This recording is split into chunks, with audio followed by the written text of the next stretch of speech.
If you enjoy my videos, please like, share, and subscribe. It helps my channel grow, and I will make more good videos for you.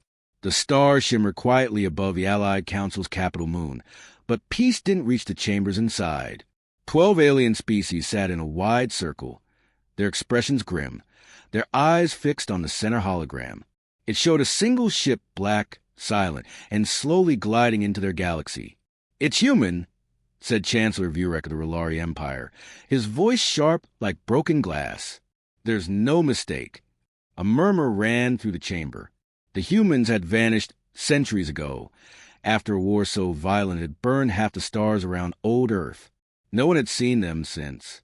Some believed they were extinct. Others thought they'd simply gone silent, retreating to the edge of the universe. But now, a ship was here. Only one. "Why just one?" asked Counselor Thren of the Azari. Her green skin darkened with fear. "They don't send just one." The hologram zoomed in.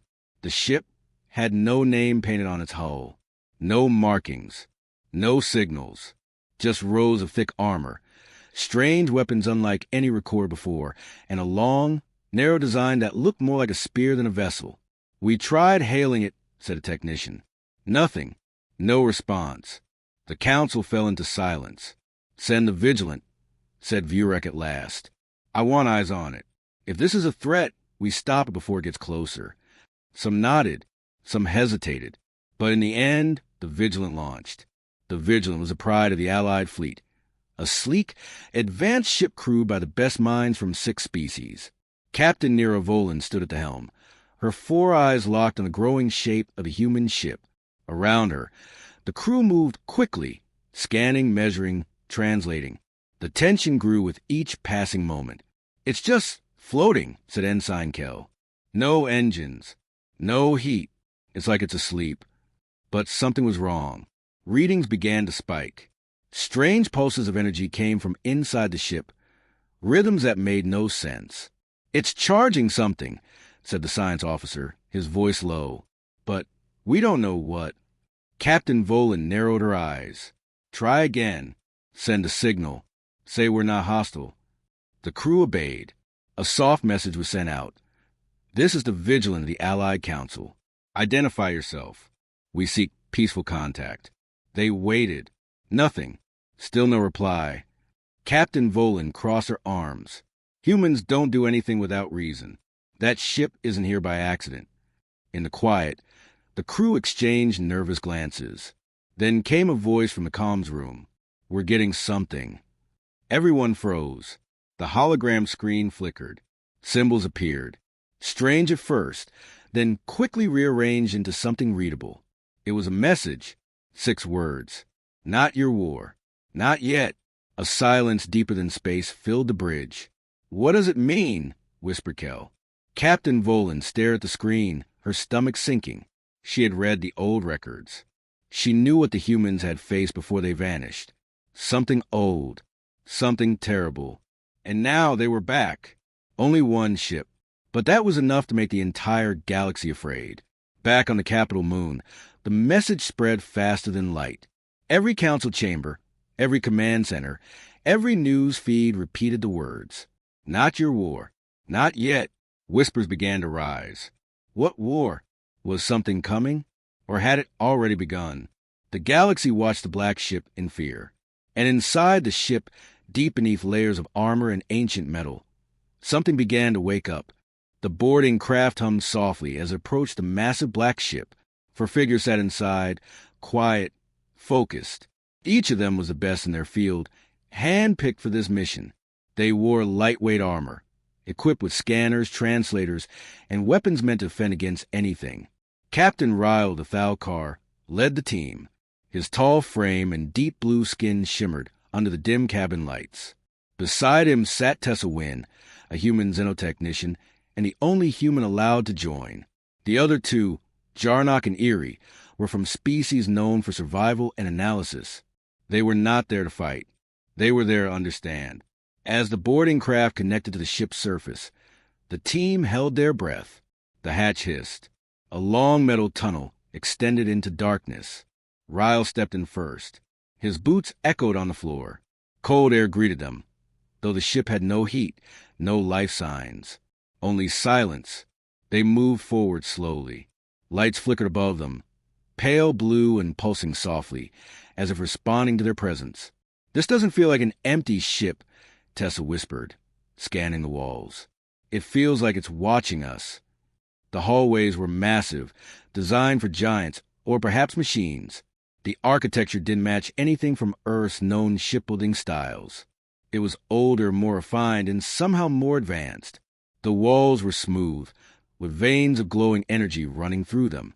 No dust, no decay, Jarnock observed, yet no heat signatures. No crew. How is that possible? They reached a wide chamber. At its center stood a console, black, floating and humming faintly. Around the room were chairs and stations, but everything was sealed, dead, except for the feeling, the strange sense that the ship was waiting. Erie knelt beside the console. "This material is not metal. It's something else. Organic tech, maybe." Tessa looked around. "There's no AI interface we can access. No controls. It's like the ship is locking us out." Behind one sealed door, Ryle found a narrow window. He wiped the fog and looked inside. His breath caught in his throat. "Come here," he said. The others joined him and stared through the glass.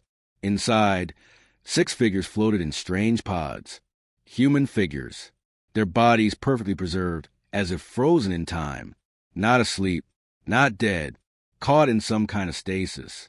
Tessa stepped back, shaken. They've been here for a long time. Centuries, maybe. Ryle's voice was low. "Why preserve them? Why not bury them?" "Because they wanted us to find them," Erie said quietly. Tessa turned away, suddenly remembering the stories from her childhood. Her grandfather had told her about the last war, about Earth's final warning. Humanity had faced something terrible, something the galaxy had ignored. "They didn't run," she said. "They prepared." The team moved deeper into the ship. Hallways shifted, almost like the ship was guiding them. Doors opened silently. Lights followed them. It didn't feel like a machine. It felt like a mind.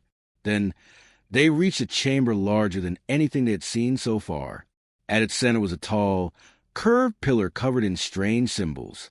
It pulsed faintly like a heartbeat. Tessa walked toward it, her eyes wide. "I think this is a core." "Don't touch anything," Ryle warned. But it was too late. Tessa reached out and placed her hand on the pillar. The moment her skin touched it, the room went silent. The pillar glowed bright. Lines of light raced up its sides. A pulse of energy passed through the floor, strong enough to make them stumble. "Tessa!" Ryle shouted, pulling her back. The pillar scanned her. A light passed over her face. Her eyes widened. "I didn't do anything," she said. It saw me." A voice filled the chamber. Deep, cold, ancient. Human presence confirmed. DNA match accepted. Warform activated. Alarm sounded. Lights across the ship turned red. The floor began to vibrate. The voice spoke again. Countdown initiated. 72 hours to full activation. The team backed away. Ryle raised his weapon. "What did you do?" he demanded. Tessa shook her head. "I swear I didn't know." The ship's walls began to change. Panels opened. Hidden weapons revealed themselves. The structure shifted like it was breathing. Something deep inside was waking up. "What's a war form?" Jarnock asked. Erie answered, her voice shaking. "A weapon. The biggest kind. This whole ship is one giant weapon." Ryle spoke into his calm. "This is Captain Ryle. We've triggered something. The ship is active. Repeat, the ship is active. Request immediate extraction." But there was no reply, only static, and the voice repeating, over and over. Countdown initiated. As the team looked around, the full truth began to settle in. The humans hadn't built a ship. They had built a warning. And now, the warning was awake. The walls shifted again. Metal plates folded inward, revealing a narrow hallway that hadn't been there before. The boarding team stood frozen. The ship was changing, opening something for them. Tessa was the first to move. She stepped forward, eyes locked on the new passage. "It wants us to see something." she said quietly. Ryle didn't like it. The countdown was still ticking. The voice repeated every hour, reminding them that time was running out. And now the ship was leading them deeper. They followed the hallway. It sloped downward, the lights dimming slightly as they went. The air grew colder. The path ended in front of a wide circular door. On its surface were symbols, human symbols, old Earth language, faded but still readable. One word glowed brighter than the rest. Archive. Tessa stared at it, her breath catching. This is it. Eerie stepped beside her. What is this place? Tessa placed her hand on the door. It slid open without a sound. Inside was darkness. Then lights blinked on, soft white like starlight. The room was massive, shaped like a dome. Walls of glass lined the edges, and inside each panel were moving images. Not just screens, but memories, holograms, videos, voices. The archive of humanity. The team stepped in slowly, awed by what they saw. One panel flickered and activated. They saw Earth, not as it was now. No one knew what happened to the planet, but as it had been, blue oceans, green forests, shining cities. A voice began to speak. It was human, female, calm but tired. This is Admiral Lin Shui, Earth Defense Council. Archive Entry 1. If you are hearing this, then the last plan has activated. The scene shifted. Earth was burning. Cities crumbled. Strange ships, black and alive, descended from the sky. People ran. Weapons fired. The stars fell. Tessa's hands clenched. This was the end, she whispered. The Admiral's voice continued. They came from the dark edge. We don't know what they are. We don't know why they want everything gone. But they cannot be stopped by normal means. Our fleets fell. Our allies abandoned us. So we built the Arkansas. The team turned as the image of the very ship they stood and appeared. The Ark is more than a ship. It's a warning, a weapon, a memory. Another panel activated. A group of scientists stood around a massive engine core. Their faces were pale with fear. One scientist looked into the recorder. If you find this, you must not awaken it unless the threat has returned. This is not a ship for travel. It is for war. The scenes change again. Children hiding underground. A mother holding her child, crying. A captain saluting as a building collapsed behind him. Tessa stepped back, her eyes full. They built this knowing they wouldn't survive, she said. Ryle's voice was quiet. They built it for us. The archive kept showing more. Tests, experiments, failures, warnings. The aliens watching from afar had no access to these memories, but their sensors picked up the sudden power spike inside the human ship. Across the Allied Council's listening posts, panic grew. Commanders and scientists argued. 70 hours left. What was this war the humans spoke of? Why had they built a ship instead of an army? On a hidden world far from the galactic center, an old station began to stir. It had no crew, no lights, only darkness and silence. But something inside it woke up. A pulse moved through ancient cables. A black shape shifted in the shadows. Something older than humans, older than the galaxy. It had been waiting, and now it had heard the signal. Inside the Ark, Tessa moved to another panel. This time, the image was a council meeting. Earth's final one. Admiral Shui stood with others.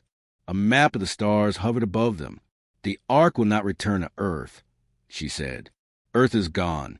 The ship will drift until the time is right. It will wait, and when the countdown ends, if no one stops it, it will begin the last protocol. The others nodded. One man, old and scarred, turned to camera. We didn't build this to save ourselves. We built it to buy time for everyone else. The enemy is not just coming for Earth. It wants everything, every star, every world. Erie's voice was low. Why didn't they warn the galaxy? They tried, Tessa said, but no one listened. The countdown voice echoed again through the ship. Countdown 70 hours. The lights in the archive dimmed. A final image appeared. A single word. Hope. Then the room went dark. Far away, on a cold moon with no name, the ground cracked open. A massive shape, rose from beneath the surface. Black metal, shaped like a spider but the size of a city. Its eyes glowed red, its limbs unfolded. It was not human. It was not alien. It was something else. And it was awake. The Vigilant hovered in silent orbit, its crew tense and waiting. Below, the human warship, the Ark, floated like a black ghost, humming with slow, rising power. Across the Allied Council's controlled space, signals flew faster than light. Warnings, scans, threat levels rising. And in secret, one of the empires had already made its choice. The Drell Dominion had always feared humanity. Centuries ago, during the last war, they'd watched human ships burn entire fleets to ash. The Drell had been forced to retreat, humiliated. When humanity vanished, they celebrated. Now, they couldn't allow them to return. Ambassador Kerr the Drell sat in his private chamber aboard the Council's diplomatic cruiser.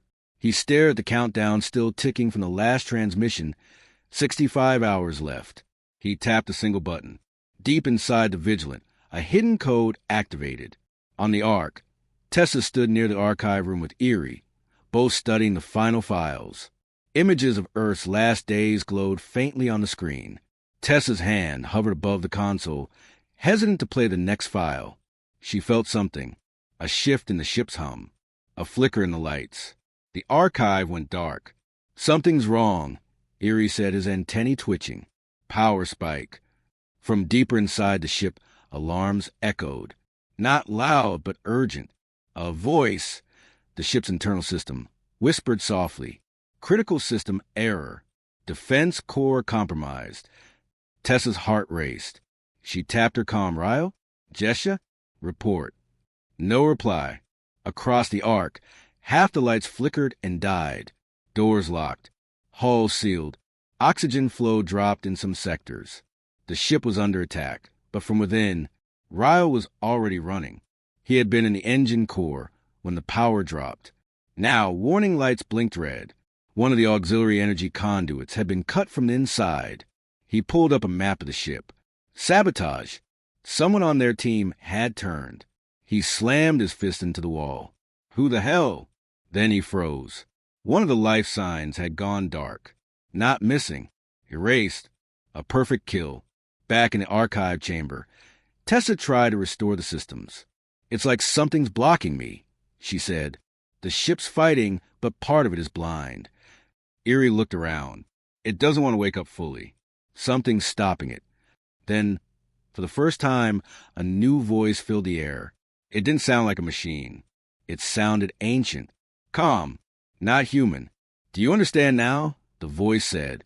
You waited too long. Tessa spun around. Who are you? I am the architect, the voice said. I was placed here when the Ark was born. I speak for the last war. I remember everything. Erie swallowed hard. Were you? A construct, the voice replied. Half memory, half will. I am what remains of the builders, and I am here to complete what they could not. Tessa's hands trembled. You're part of the ship? I am the ship, it answered, and the ship is a blade, but it cannot strike blind, not while it is chained. Erie looked at her. Something or someone is trying to keep the blade sheathed. The architect continued. One among you is not who they claim. The traitor walks your halls. The war has already begun. Suddenly, a door behind them opened. Jesha stepped through, weapon raised. We've got a problem, she said quickly. Rail's gone. His comms dead. And the sabotage started near his last location. Tessa stared at her. Rail! He was in charge of the first scans, Erie said. He touched the war console. The architect's voice grew colder. The one who woke me was not ready. His heart was open to something else. I warned you. The war is not only ahead. It is already inside. In the shadows of maintenance tunnel, Rail moved quickly, eyes dark with purpose. His exosuit flickered as he bypassed security locks. He reached a panel and connected a small device, one stolen from the Drell 2 weeks before launch. It pulsed once, and then began draining power from the ship's central weapons. He smiled. Back on the Council's capital moon, Ambassador Kerr receive the data stream. The Ark's defense core was now offline in one section. Perfect. All units move in, he commanded. Stealth drones launched from hidden carriers, racing toward the Ark. On board the Vigilant, Admiral Sarek slammed a hand on the comm. Who authorized these launches? Who gave that order? But it was too late. The attack had begun. Inside the Ark, the architect spoke again. They come now, thinking they can stop what is already in motion. But the traitor has damaged the Ark's eye. I cannot fully awaken. Tessa turned to Jesha. We need to find Rael. Fast. Ryle appeared on the screen above them. He's heading for the core. I've locked down the lower levels. But we got company. Unidentified drones approaching fast. Tessa swore under her breath. Jesha raised her weapon. We'll stop him. They ran through the ship, guided by pulses of light from the walls. The Ark was helping again, guiding them. They caught up with Rael near the lower core. He was already placing another device. Tessa raised her weapon. Rael, step back. He turned slowly. His face was calm. You don't understand, he said. They were right. Humanity should never return. You've seen what they left behind. This ship is a monster. Eerie stepped forward. That's not your choice. I made it my choice, Rael said. I'm not working alone. The Drell have seen the truth. They don't want another war. They want control. Tessa shook her head. And you think they'll let you live after this? I don't care, he said quietly. As long as the Ark dies. He pressed the trigger. The lights died, and for a moment, everything was still. Then the architect's voice returned, no longer calm. You called the war. Now fight it. The ground shook. The ship roared to life. Outside, the stealth drones reached the hull and burned instantly. The Ark's outer skin turned white-hot, and energy surged from its spine. Every weapon system reactivated in seconds. Drell command ships jumped away in panic. On board, Rael screamed as the floor beneath him opened, swallowing him whole into a pit of light. Tessa stood frozen. The war had just started, and the Ark was awake. The stars began to shift. From the Vigilance bridge, Admiral Sarek watched as the space around the Ark started to warp. It wasn't a natural effect. Gravity fields twisted. Light bent. The very fabric of space seemed to fold inward. It was like the ship was pulling the galaxy's attention toward itself. Inside the Ark, the walls pulsed with light. The heartbeat of the ship had changed. It was no longer humming softly. Now it roared, deep and ancient, like a storm rolling beneath steel. Tessa held on to a handrail as the floor beneath her vibrated. Around her, the once dark hallways glowed with flowing lines of gold and red. The architect's voice echoed through the ship. The awakening has begun. Eerie stood beside her, staring at the ceiling. What does that mean? The voice answered, calm but powerful. The Ark is no longer sleeping. It was built in layers. Now the war form begins. Metal groaned around them. Walls opened. Floors shifted. The ship started changing shape. From the outside, the Vigilance crew watched in awe and fear as giant wings unfolded from the Ark's side, armored like blades. New engines pushed outward from hidden ports. The smooth, quiet design transformed into something terrifying. Angular, sharp, made for destruction. The Ark was no longer just a ship. It was becoming a weapon. Tessa turned to Eerie. If it's doing this on its own, what's next? The architect answered. The crew. Lights flickered. A new hallway opened, glowing with soft white light. At the end, massive doors parted, revealing a chamber lined with cryopods. Hundreds of them, men and women frozen in time. Faces peaceful, untouched by age. Tessa stepped closer, her hand shaking. They were here all along? The builders, the architect said. But the war never waited. Most will not wake. Only one was chosen. In the center of the room, a single pod hissed and began to thaw. Frost turned to steam. Lights blinked red to green. Tessa and Eerie stood in silence as the glass lifted. A woman stepped forward, falling to her knees, coughing hard. Her breath came fast, her body weak but alive. Her skin was pale, scarred along one cheek. Her hair was long, tied back roughly. Her eyes, when she looked up, were dark, sharp, and full of rage. The architect spoke gently. "Captain Riva, welcome back." She said nothing for a moment, just breathing. Then she looked at Tessa. "Who are you?" "I'm Tessa. I was part of the boarding team. The ship called us." Riva stood slowly, her muscles trembling. "What year is it?" Erie answered, "By standard time, over 312 years since launch." Riva closed her eyes for a moment. "So we failed." "No," Tessa said quickly. "You weren't found until now. But something's coming again. The ship's been counting down." Riva's voice turned cold. "Then the threat is back." The architect spoke again. "The war form has awakened. Systems are online, but full control is yours." Riva turned toward the cryo chambers. She placed her hand on the pod next to hers. Inside, a young man with the same eyes as hers. "My brother," she whispered. Tessa stepped closer, softening her voice. "Were they your crew?" "No," Riva said. "They were my family." The chamber went quiet. "I was the captain of Earth's last defense fleet," Riva said, staring at nothing. "We held the line for months. I watched everything die. My father died in orbit. My sister during the evacuation. My mother, we never found her body." Tears didn't come. Her voice didn't shake. But her face told the story. "The enemy wasn't just powerful," she said. "It was cruel. It didn't just destroy, it erased. Whole cities, memories, history." Tessa lowered her head. "I'm sorry." Riva turned to the console. "This ship, it wasn't just meant to hide. It was meant to remember. And if needed, fight." "The enemy has moved," the architect said. "It heard the Ark's call. One of its sleeping seeds has awakened." Riva didn't hesitate. "Plot trajectory. Charge weapons. Prepare countermeasures." Erie's eyes widened. "Wait. We don't even know where it is yet." Riva looked at him with eyes that had seen the end of a world. "We don't wait. We hunt." Across the galaxy, hidden inside a cold nebula, a massive shape began to stir. Its skin was not metal. It was something older, darker, like the corpse of a god, eyes open along its sides. It didn't move fast, but space bent as it began to rise.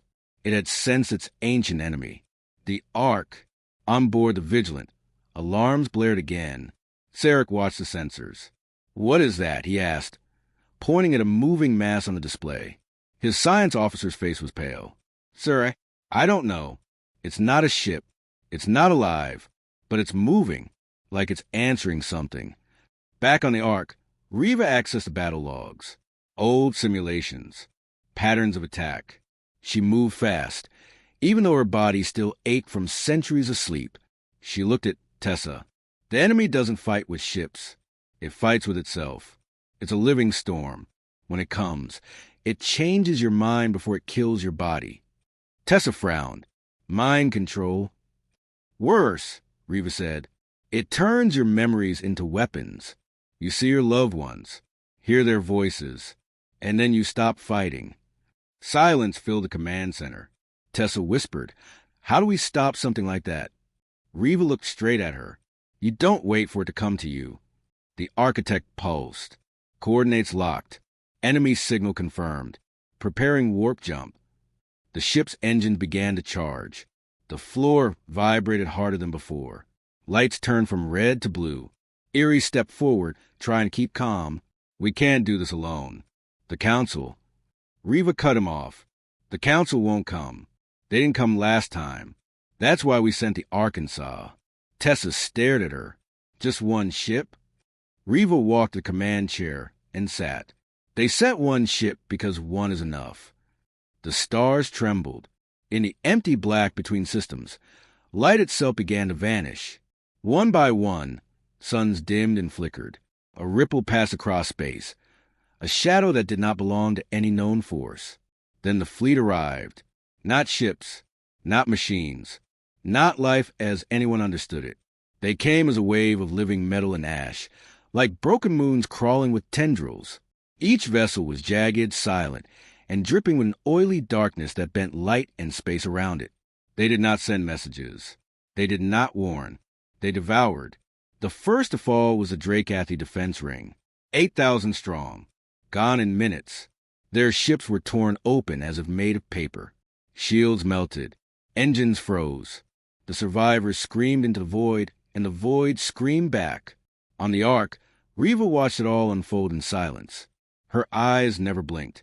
She stood at the center of the command bridge, surrounded by glowing displays and rising tension. The architect fed her constant data. Heat maps, shield breaches, fleet positions. But Reva needed none of it. She could feel the ship now.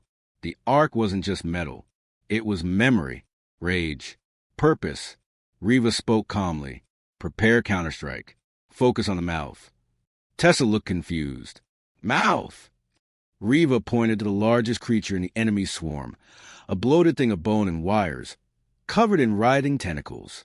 At its core was a glowing rift, pulsing with unholy energy. It's not just a ship, Reva said. It's a gate, a wound. That's where the rest will come through. The architect pulsed. Target locked. Charging primary weapon. Eerie stood behind them, sweat on his brow. Are you sure we can hurt it? Reva turned slowly. We have to. That's why this ship exists. Far ahead, the enemy began to move. Not in straight lines, but like a swarm of insects reacting to unseen instructions. Their movement was hypnotic, but wrong. They did not use engines. They drifted in silence, and wherever they went, static followed. The Ark shifted again, adapting to battle mode. Armor plates slid into new shapes. Cannons emerged from hidden ports. The entire hull began to glow faintly blue as antimatter cores spun to full capacity. Tessa tightened her grip on the railing. This is it. The architect's voice echoed like a drumbeat. First strike initiated. The main weapon fired. There was no sound, just light. Pure, searing light that split the darkness of space. A beam wide as a planet, sharp as a scalpel, tore through the first wave of enemy vessels. The beam hit the central mouth ship, and for the first time, the enemy flinched. The gate shuddered. The enemy reacted instantly. Hundreds of dark shapes spun and rushed toward the Ark. The architect pulsed again. Incoming swarm. Estimated time to impact, 20 seconds. Reva didn't move. Release interceptors. Focus barrage. Don't let them surround us. From the Ark's underside, 1,000 small drones launched, each glowing with blue fire, each programmed for one task: destroy. They weaved through the void, crashing into enemy limbs, detonating on impact. Tessa watched one drone sacrifice itself inside the mouth of a beast, causing it to rupture from the inside. They're winning, she whispered. No, Reva said. They're delaying. Suddenly, an explosion rocked the Ark's left side. Warning lights blinked red. Eerie shouted. They're inside one of the outer decks. How did they? The architect answered. Phase tunneling. They don't breach. They infect. Tessa and Eerie ran to the auxiliary deck with a security squad. There they saw it, one of the dark creatures crawling through a melting wall. It moved like shadow, with tendrils that searched for mines. A crew member was caught. The creature latched onto his helmet. He screamed. Then he stopped. His eyes turned black. He turned his weapon toward the others. No! Eerie yelled. The infected soldier fired, but Tessa dove and tackled him, ripping the weapon free. With shaking hands, she hit the emergency purge button on the wall. Flames filled the hallway. The creature burned, shrieking in a voice that didn't belong in this world. Eerie coughed through the smoke. They can take us over. Tessa stared at the body. No, they want to. The architect's voice returned. Hull integrity stable. But they will not stop. On the bridge, Reva stood over a hologram of the battlefield. Too many red marks. Too much damage. A voice came through the comms, shaky, nervous. This is Council Fleet Delta 9. We were engaging now. It was too late. The Council's reinforcements dropped out of warp, and were immediately crushed. Massive beasts swarmed them, absorbing fire, splitting ships apart with tendrils of black steel. The enemy was not just fighting. It was learning, adapting. One by one, the Council ships blinked off the map. Riva whispered, "They won't last 5 minutes." The architect answered, 2 minutes and 17 seconds to be exact. Suddenly, an alert flashed. One of the Ark's engines was overheating. Someone had gone in. Riva's eyes widened. "Who's down there?" The camera showed it. Kor, the Valkan engineer from the boarding team. His species lived in heat made of stone and flame. He was manually resetting the antimatter regulator, something no AI could touch without risk. Tessa's voice cracked over the comms. "Kor, what are you doing?" He replied calmly, his deep voice warm. "By you time, give her all the power she needs." The engine roared. Kor's body glowed white-hot as the chamber overloaded. Then silence. The power surged at the ship like a tidal wave. Weapons charged twice as fast. Shields doubled. The Ark moved with fury now, slicing through enemies like a god returning from exile. Tessa covered her mouth, tears in her eyes. He knew. Riva looked ahead. "We all did." The architect's tone shifted. Primary weapon recharged. Ready to strike. "Not yet," Riva said. She turned to a panel that had remained locked. Until now. A new path opened in the ship's floor, leading downward deep into the Ark's heart. Eerie frowned. "What's down there?" "The final weapon," Riva said. "They hoped it would never be needed. But Earth is gone. And now, so much more will follow unless we stop it here." She walked alone down the corridor. As she reached the chamber, the door opened like a mouth swallowing her in light. Inside was silence, and at the center, a capsule. A weapon older than anything in the Arkansas, designed by Earth's last scientists. Something even Riva had only heard whispers of. The architect spoke softly now, almost afraid. "Final weapon chamber unlocked. Authorization required." Riva placed her hand on the panel. "Captain Riva Delane, Earth Defense Command. Authorization code, Sorrow 01. The weapon hissed. Riva looked at it. "This is for Earth."